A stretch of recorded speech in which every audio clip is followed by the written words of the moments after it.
অনেক এতিম সন্তানেরা এই বন্যার কারণে তারা তার মাকে হারিয়েছে, তারা তার বাবাকে হারিয়েছে। এই জন্য আমরা এতিমদেরকে সহযোগিতা করব। সূরা বাকারার ৮৩ নম্বর আয়াতে আল্লাহ পাক রব্বুল আলামিন বলেন, লা তা'বুদুনা ইল্লাল্লাহ ওয়া বিল ওয়ালিদাইনি ইহসানা وذي القربى واليتامى والمساكين। আল্লাহ পাক রব্বুল আলামিন বলেন, তোমরা আল্লাহ ছাড়া কারো ইবাদত করবে না, আল্লাহ ছাড়া কারো গোলামি করবে না, মা বাবার সাথে উত্তম আচরণ করবা, নিকট আত্মীয় প্রতিবেশীদের সাথে উত্তম আচরণ করবা, ওয়াল ইয়াতামা ওয়াল মাসাকিন, অভাবগ্রস্ত যারা এতিম যারা তাদের সাথে তোমরা সৎ আচরণ করবা, ভালো ভালো আচরণ তোমরা তাদের সাথে করবা, আর তোমরা তাদের জন্য খরচ করবা। আল্লাহ পাক রব্বুল আলামিন বলেন সূরা বাকারার ২১৫ নম্বর আয়াত, ইয়াসআলুনাকা মাযা ইউনফিকুন قل ما أنفقتم من خير فللوالدين والأقربين واليتامى والمساكين وابن السبيل।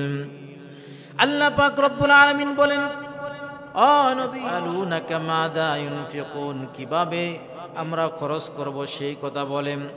কুল, আপনি বলে দিন, মা আনফাকতুম মিন খায়রিন, আমরা খরচ করব কল্যাণমূলক কাজে, ফালিল ওয়ালিদাইনি, মা বাবার জন্য আমরা খরচ করব, সন্তান সন্ততির জন্য আমরা খরচ করব, ওয়াল আকরাবিন, নিকট আত্মীয় স্বজনের জন্য আমরা খরচ করব, ওয়াল ইয়াতামা, এতিমদের জন্য আমরা খরচ করব, ওয়াল মাসাকিন, মিসকিনদের জন্য আমরা খরচ করব, ওয়াবনিস সাবিল, মুসাফিরদের জন্য আমরা খরচ করব। এজন্য এতিম যারা, এতিমদেরকে লালন পালন করবে, এতিমদের খোঁজ খবর নিব। বন্যার কারণে দেখা যায় বন্যা যখন শেষ হয়ে যাবে, এতিমদের সম্পদগুলো অনেক মানুষ সুযোগের সন্ধানে অসাধু মানুষেরা এতিমদের সম্পদগুলোকে লুটতরাজ করবে, এতিমদের সম্পদগুলো লুটতরাজ করবে। এই বন্যার পরবর্তীতে অনেক অসাধু মানুষেরা। সুতরাং সেক্ষেত্রে আমাদেরকে স্থানীয় যারা, তাদেরকে সাবধানতা অবলম্বন করতে হবে, যাতে করে এতিমদের কোনো সম্পদ কেউ আত্মসাৎ করতে না পারে। আজকে তো এমন একটা দেশে আমরা উপনীত হয়েছি, আসলেই যে বাংলাদেশ দুর্নীতিতে চ্যাম্পিয়ন, এটা যারা বন্যায় কবলিত ওই সমস্ত এলাকায় গেলে বোঝা যায়। আমরা যারা ত্রাণ দিতে গিয়েছি, এই দুর্নীতিবাজদেরকে আমরা সেখানেও দেখেছি। কত বড় দুর্নীতিবাজ হলে বন্যায় মানুষেরা কাতরায়, মানুষের খাবার নাই, পরনের পোশাক নাই, মানুষের ঘর বাড়ি নাই, বন্যায় বাঁচতে বাঁচতে অনেকেই মারাও গেছে, আর ওই জায়গার ভিতরেও দুর্নীতি চলে।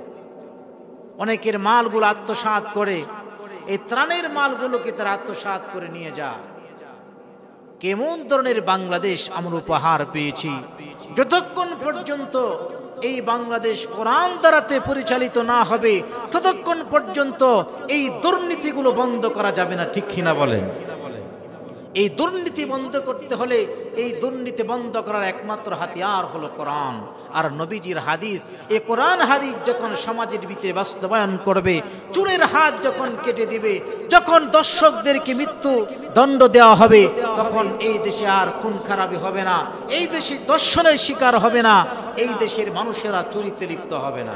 বন্যার কারণে অনেক এতিমরা তার মা বাবা হারিয়ে যাওয়ার কারণে অসাধুরা, সমাজের লোকেরা এতিমদের হকগুলো বিনষ্ট করতে পারে, সেগুলো আমাদের চোখ কান খোলা রাখতে হবে। স্থানীয় যারা, তাদের আল্লাহ পাক রব্বুল আলামিন তাদের ব্যাপারে বলেন, যারা এতিমদের হককে বিনষ্ট করে ফেলে, এতিমের সম্পদকে যারা আত্মসাৎ করে, সূরা নিসার 10 নম্বর আয়াতে আল্লাহ পাক রব্বুল আলামিন বলেন, ইন্নাল্লাযীনা ইয়াকুলুনা আমওয়ালাল ইয়াতামা যুলমান ইন্নামা ইয়াকুলুনা ফি বুতুনিহিম নারা ওয়া সায়াসলাউনা সাঈরা।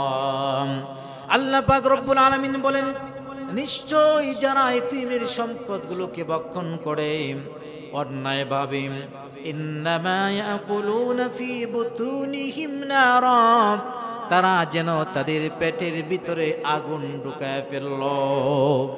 এতিমের সম্পদ আত্মসাৎ করার মানে হলো তারা যেন তাদের পেটের ভিতরে আগুন ঢুকাইল। ওয়া সায়াসলাউনা সাঈরা, আর তারা অচিরেই লেলিহান জাহান্নামের আগুনে প্রবেশ করবে। আমার ভাইরা, বিশ্বনবী সাল্লাল্লাহু আলাইহি ওয়াসাল্লামের আমলেও এতিমদের সম্পদকে আত্মসাৎ করেছিল বেঈমান আবু জাহেল। দুইটা এতিম সন্তান মানুষের দ্বারে দ্বারে গড়ে, আমার মা বাবা নাই, আবু জাহেল সম্পদগুলোকে আত্মসাৎ করেছে। আবু জাহেল হলো সমাজের নেতা, বড় নেতা হওয়ার কারণে সাধারণ মানুষেরা আবু জাহেলের কাছেও যেতে পারে না।